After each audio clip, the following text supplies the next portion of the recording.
it is defining in the bottom part of that figure. That is the metal, semiconductor, and the doped silicon wafer, that is a chip, silicon chip. Now the topic is the dopant distribution inside a PN junctions. It is seen that in the p-type material, the number of holes is greater than the number of electrons. So the movement of the holes is like that, p to n. And if we consider the n-type semiconductor material, then there is a number of electrons is greater than the number of holes. So the movement of electrons is beyond towards the holes. So as I already told to you that the number of free direction of the electrons and the direction of the holes are exactly reciprocal with each other. That p-type material and that is n-type material. The p-type material is having number of holes having the positive charge carrier, and the electrons having the negative charge carriers. So what happens exactly? The electrons can jump to the vacant place. It means that they are attracted, they all are these are the opposite charge carrier. That's why electron can attracted towards the positive or the holes, and holes can attracted to the negative part. So all electrons can attract toward that side. So the direction of electrons is direction of electrons is like that, and the holes are attracted here. All that holes are attracted here. It means that the direction of the holes, this is, so both the direction are opposite with each other, and due to that who is the majority charge carrier, and the current can pass only due to that.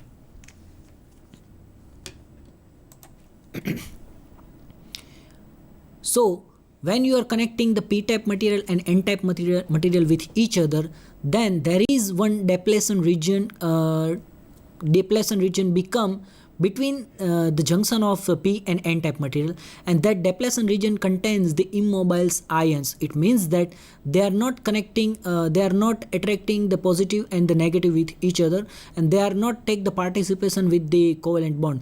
That's why that region behaves like high resistance, and that's why once that region doesn't break, the current cannot pass to p to n and n to p. So the depletion region behaves like a insulator material or the high resistance material.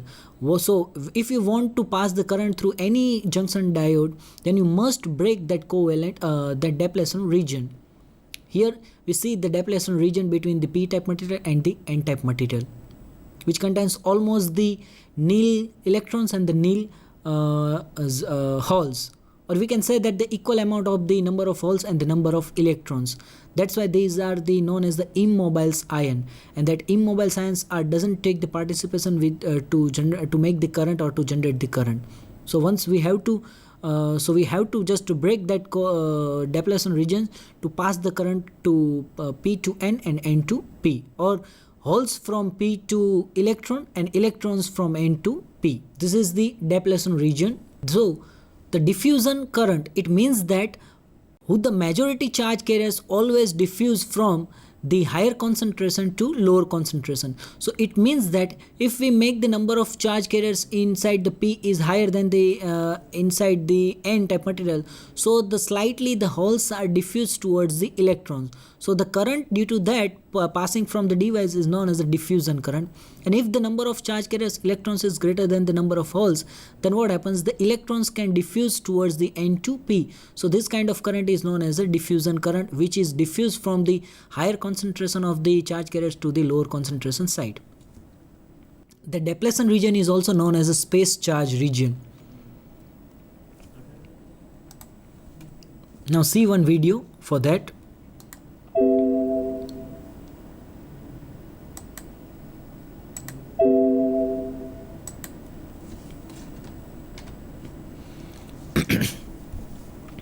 Now how exactly the biasing of the PN junction?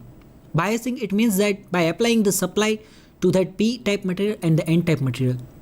So once we are applying the supply to that p and n-type material, then how the current can be generated and how the device can be working is see in that portion.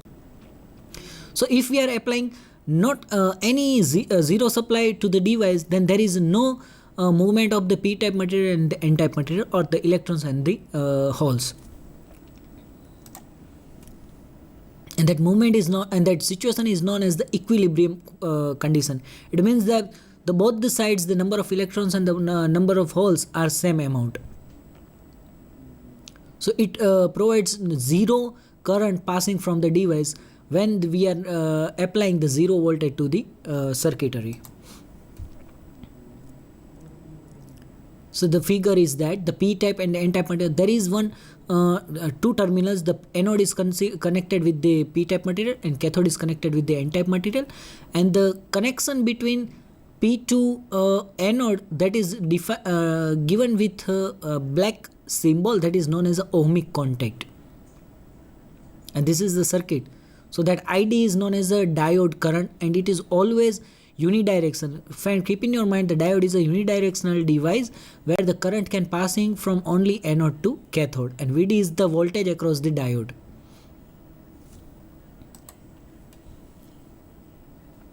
Now once we are applying the supply to the diode or the PN junction, according to the applying supply, these are the mainly two types of that biasing: the forward bias and the reverse bias. So forward bias is that biasing where the p-type material is given the positive supply and n-type material is given the negative supply. So p2 positive and n2 negative. That's why such kind of biasing is known as the forward bias. And device, your PN junction diode is always work in a forward biasing where the current can passing.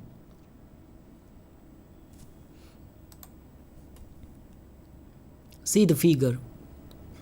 Our P region is given to the positive supply and N region is given to the negative supply. So such kind of device, such kind of biasing is known as a forward biasing.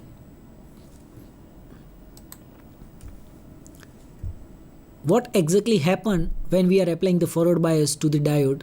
Here you can see that the movement of the holes from P region to N type to N region, and the movement of electrons is from N region to P region. So suddenly we are increasing the energy level, then what happens? The depletion region is now starting to decrease, and once any level, when the depletion region is break, the current, high amount of current can passing from the device, and such current is main current which is used for operating the circuitry. Here you can see that the P region is getting the positive supply and N region is getting the negative supply. That's why it is known as a forward bias.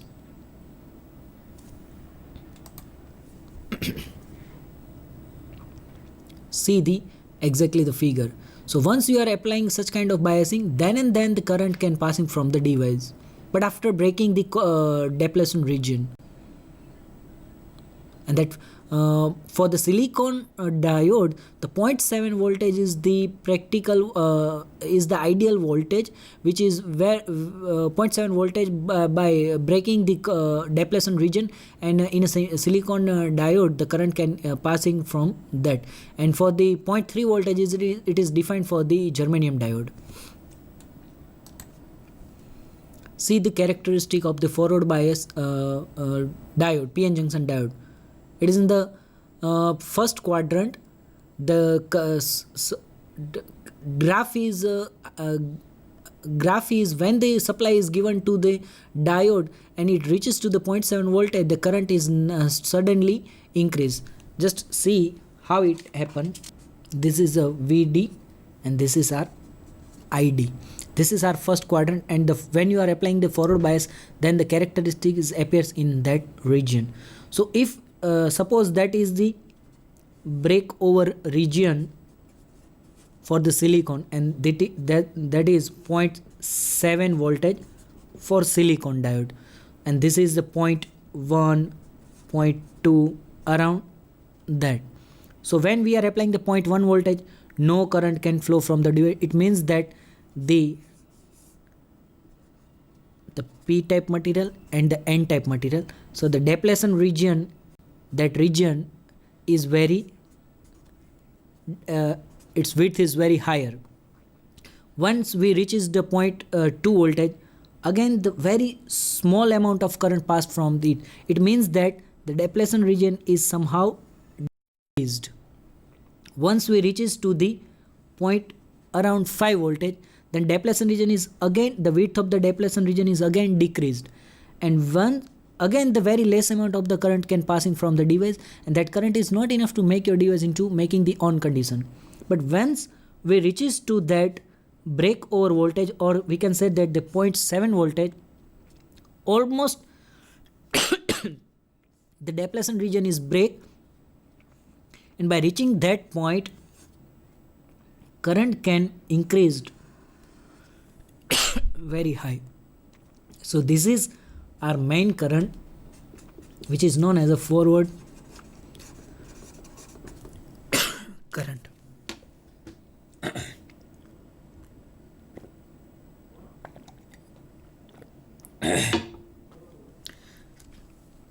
But when we are applying this is our forward bias characteristic. Now we reaches to the our next part, that is a reverse bias characteristic. So once we are applying the material to the p-type material to the negative supply and n-type material to the positive supply, we are given the diode is a reverse bias. In a reverse bias condition, the current cannot easily pass through it, and whatever the amount of the current passing through the system is known as a leakage current. So that leakage current is very dangerous for the device, and it might be damage your system. So once we are applying that p-type material to negative supply and that n-type material to positive supply, such kind of diode is known as a biasing, is known as a reverse biasing. And in reverse biasing appears in a third quadrant. That is our first quadrant, and this is our third quadrant, where something is happened. We are applying the voltage to that, current cannot passing from the device, and suddenly reaches to one point where the drastic amount of the large reverse bias current is flowing from the device, and that current might be damage your device. So we have to very sincere about such kind of material. So your PN junction diode is never be used as a reverse biasing. It is always preferred to use the PN junction diode in a forward bias characteristic. So this is our VI characteristic of the PN junction diode. Now just move toward next topic, how the reverse biasing, when we are applying the reverse biasing to the PN junction diode, how the electrons and the holes are exactly looks like.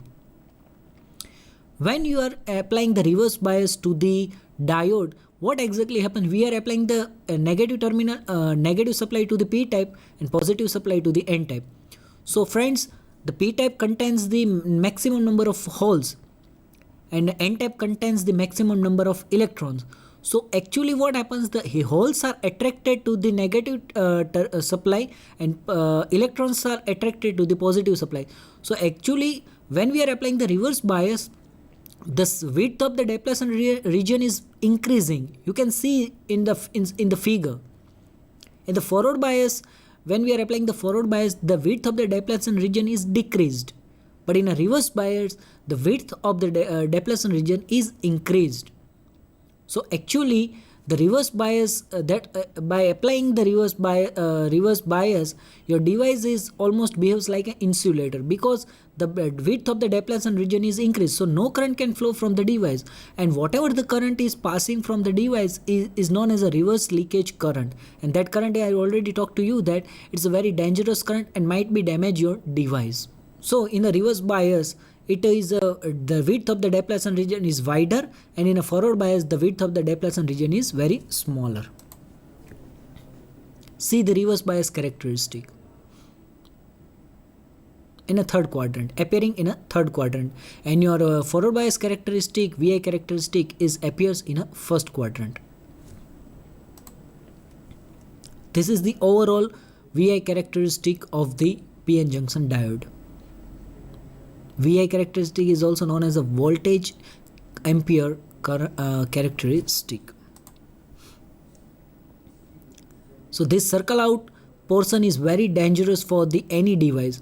So we have to aware about the reverse leakage current, and it is not go beyond the certain limit which the device can sustain. If you go beyond that sustainable limit of that any particular PN junction diode, your device might be damaged and it will affect your electronic circuit. PN junction.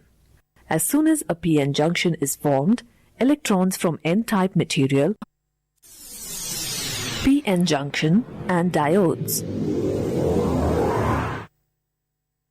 To increase the practical utility of a P or N-type semiconductor, a PN junction is created in the semiconductor crystal.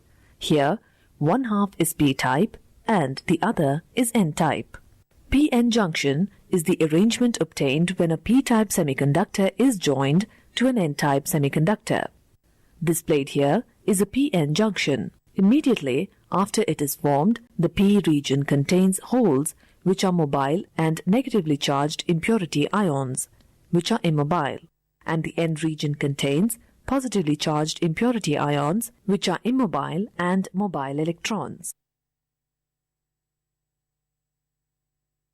Many electronic devices use PN junctions.